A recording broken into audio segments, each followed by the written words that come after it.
A very good morning to one and all present over here. तो आज हम लोग पढ़ेंगे इम्प्योरिटी के बारे में। इम्प्योरिटी क्या होती है? इम्प्योरिटी के वर्ड से ही आप समझ सकते हैं कि वो क्या चीज़ है।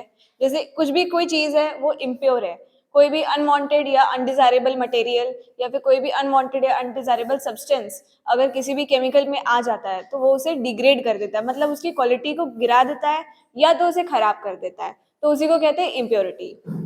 इम्प्योरिटी मेनली 3 टाइप्स की होती है। एक होती है ऑर्गेनिक इम्प्योरिटी, इनऑर्गेनिक इम्प्योरिटी और रेसिडुअल सॉल्वेंट्स।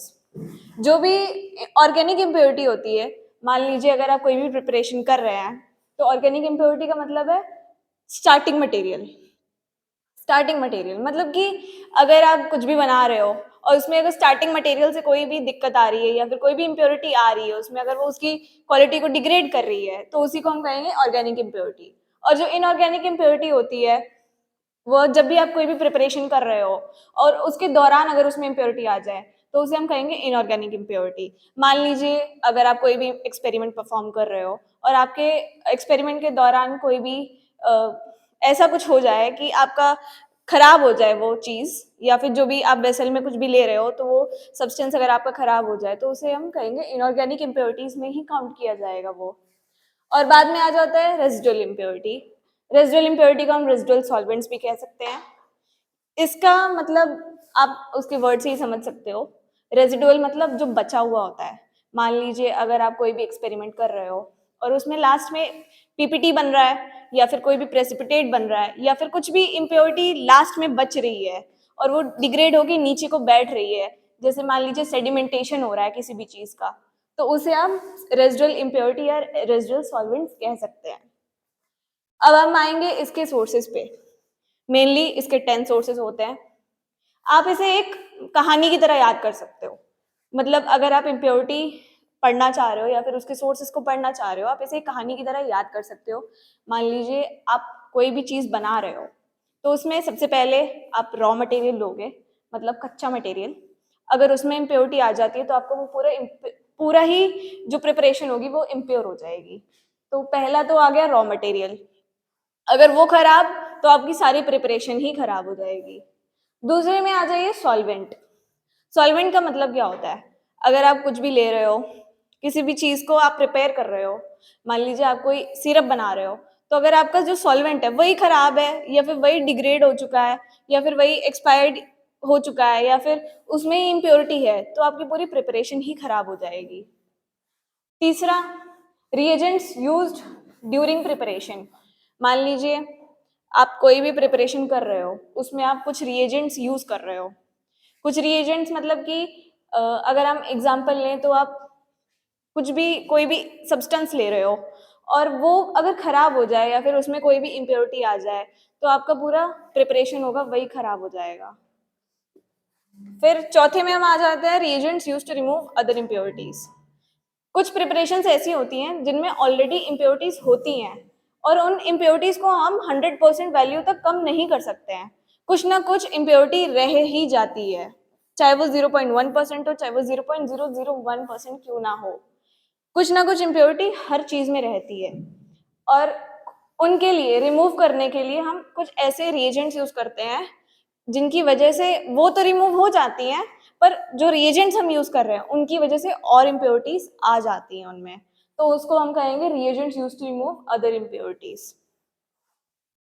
नेक्स्ट पॉइंट आ जाता है हमारा कंटेमिनेशन इन वेसल्स।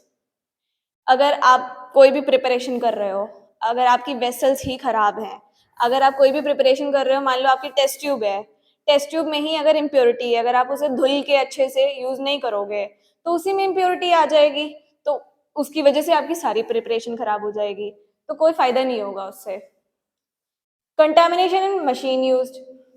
मान लीजिए आप टैबलेट बना रहे हो, ठीक है, तो टैबलेट में जो पंचिंग मशीन होती है अगर वो सही से यूज काम नहीं कर रही है और जैसे कि रॉ मटेरियल आया और पंच नहीं हो पाया और वो रॉ मटेरियल ऐसे निकल गया तो वो तो खराब हो गया और उसकी वजह से वो जो रॉ मटेरियल है वो तो खराब हो जाएगा, तो वो तो यूज भी नहीं हो पाएगा, तो इसीलिए कंटेमिनेशन मशीन यूज बोला गया है, क्योंकि अगर इनमें कंटेमिनेशन आ जाएगी तो वो जो रॉ मटेरियल है वो खराब हो जाएगा, उसकी वजह से टैबलेट बन नहीं पाएगी, तो इम्प्योरिटी में ही वो आएगा।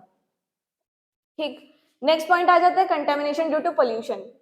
मान लीजिए आप किसी कंपनी में हैं या फिर इंडस्ट्रियल प्रोसेस हो रही है कोई भी, ठीक, उसमें आपकी कोई भी प्रिपरेशन चल रही है, उसके आसपास काफ़ी धूल मिट्टी उड़ रही है, नाले हैं, गंदी बदबू आ रही है या फिर कुछ भी ऐसा हो रहा है, तो जो पोल्यूशन होगा उसकी वजह से आपकी जो प्रिपरेशन है वो खराब हो सकती है। मान लीजिए अगर आप लैब में भी हैं, आपके हाथ साफ नहीं है और आप कुछ प्रिपेयर कर रहे हो, तो इम्प्योरिटी आएगी, आपके शूज़ में धूल लगी हुई है और उसकी वजह से आपकी जो प्रिपरेशन है वो खराब हो रही है, तो वो एक इम्प्योरिटी होगी। मान लीजिए आपने कैप नहीं पहनी है तो आपके बाल उसमें गिर रहे हैं, तो वो भी एक इम्प्योरिटी ही होगी। नेक्स्ट पॉइंट में आ जाते हैं effect of light and temperature. कुछ ऐसी प्रिपरेशंस होती हैं जिनमें लाइट और टेम्परेचर का बहुत मेन रोल होता है। मान लीजिए आप कुछ प्रिपेयर कर रहे हो, कुछ ऐसी प्रिपरेशंस होती हैं जिनमें हम लाइट के लिए मतलब डार्क बैकग्राउंड यूज़ करते हैं और कुछ के लिए हम अंबर कलर फ्लास्क भी यूज़ करते हैं। मतलब कि कुछ ऐसी प्रिपरेशंस के लिए जो जैसे वो नॉर्मल टेस्ट ट्यूब्स में नहीं हो सकती हैं, उनके लिए अंबर कलर्ड फ्लास्क ही ज़रूरी होते हैं और उनके लिए डार्क बैकग्राउंड भी ज़रूरी होता है, नहीं तो वो डिग्रेड हो जाएँगी, उनका कोई फ़ायदा नहीं होगा बनाने का। और कुछ ऐसी प्रिपरेशंस होती है जिनके लिए टेम्परेचर भी बहुत ज़रूरी होता है। कुछ प्रिपरेशंस को मॉडरेट टेम्परेचर चाहिए होता है, कुछ प्रिपरेशंस को कूल टेम्परेचर चाहिए होता है और कुछ को काफ़ी हॉट टेम्परेचर चाहिए होता है। तो उसको मेंटेन करने के लिए काफ़ी ऐसी व्यवस्थाएँ की जाती है लैब में, ताकि वो जो चीज़ है वो डिग्रेड ना हो और वो जो आपकी प्रिपरेशन है, वो बेटरमेंट के लिए ही आगे जाए। फिर आ जाते हैं हम पैकेजिंग पे। पैकेजिंग है, वो एक मेन रोल प्ले करती है। आपने कोई भी दवाई बनाई है, मान लीजिए अगर वो अच्छे से पैकेज नहीं हुई है और उसमें से एक एग्ज़ाम्पल हम ले लेते हैं टैबलेट का। अगर हमने टैबलेट बनाई, वो अच्छे से पैकेज नहीं हुई है, ठीक है? और उसमें से जो क्योंकि बनती तो वो पाउडर से ही है, पंच करके। तो अगर वो पैकेज नहीं हुई है, तो उसका कुछ अमाउंट ऑफ जो पाउडर होगा, वो झड़ता रहेगा।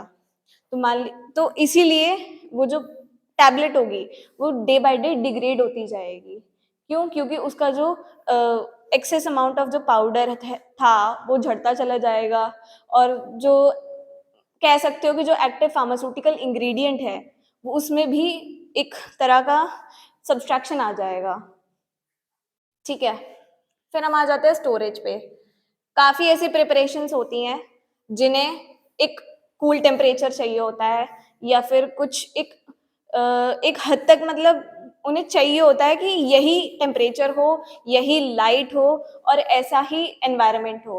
अगर हम ऐसे एनवायरनमेंट में उन ड्रग्स को स्टोर नहीं कर पाते हैं, तो वो ड्रग्स अपने आप ही डिग्रेड हो जाएँगे। ठीक है? तो इसीलिए ये भी एक मेन रोल प्ले करता है इम्प्योरिटीज़ में और यही 10 सोर्सेज़ हैं। हम एक कहानी की तरह इसे याद कर सकते हैं। पहले हमने रॉ मटेरियल बनाया, हम कोई भी ड्रग बना रहे हैं, ठीक है? तो पहले हमने रॉ मटेरियल लिया, ठीक? फिर उसके बाद हमने सॉल्वेंट्स उसमें मिलाए, कुछ तरीके के जो सॉल्वेंट्स जो भी यूज़ होते हैं वो मिलाए, फिर उसमें हमने रिएजेंट्स मिलाए, कौन से रिएजेंट्स जो भी यूज़ होते हैं ड्रग्स बनाने के लिए। फिर हमने उसमें इम्प्योरिटीज़ को हटाने के लिए दूसरे रिएजेंट्स मिलाए, क्योंकि कुछ अमाउंट ऑफ इम्प्योरिटी तो रहता ही है, तो उसको हटाने के लिए दूसरे रिएजेंट्स मिलाए। फिर वो जो ड्रग था, वो वेसल्स तक गया। अगर कंटामिनेशन ऑफ वेसल्स नहीं होगा, तो उसमें वो प्योर फॉर्म में निकल जाएगा, ठीक? फिर उसके बाद हम आ जाते हैं कंटामिनेशन मशीन यूज़ पे। तो जो ड्रग जो बना वेसल्स में, फिर उसके बाद वो मशीन्स में जाएगा। मान लीजिए एग्ज़ाम्पल टैबलेट का, वो पंच होगा, ठीक? फिर उसके बाद मान लीजिए आपका जो ड्रग है, वो पूरा बन के तैयार हो गया, ठीक है? फिर उसके बाद ये जो ड्यू टू पॉल्यूशन है, उसकी वजह से खराब हो सकता है।